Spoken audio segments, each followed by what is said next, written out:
To convert a fraction to a decimal, you must divide.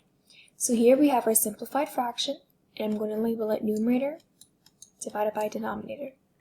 What we can remember is that the numerator goes inside your division house. Your denominator stays outside. So here we're going to have 3 divided by 4. Okay? 4 can go into 3 0 times.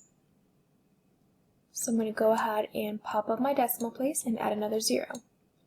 4 can go into 30 how many times?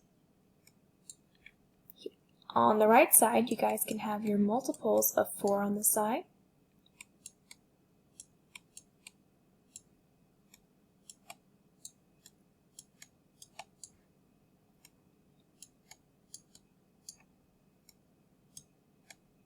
Okay, and then I'm going to stop there.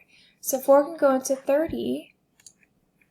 1, 2, 3, 4, 5, 6, 7, almost 8, but it's 7 times. 4 times 7 is 28. I'm going to have to go ahead and borrow. 10 minus 8 is 2. 2 minus 2 is 0. Now I have a remainder, but I want to continue on because I'm trying to change it to a decimal form. Okay? 4 can go into 20, 1, 2, 3, 4, 5 times. And now I am left with no remainder. So I just solved for my decimal form. 3 over 4 equates to 0 and 7/500.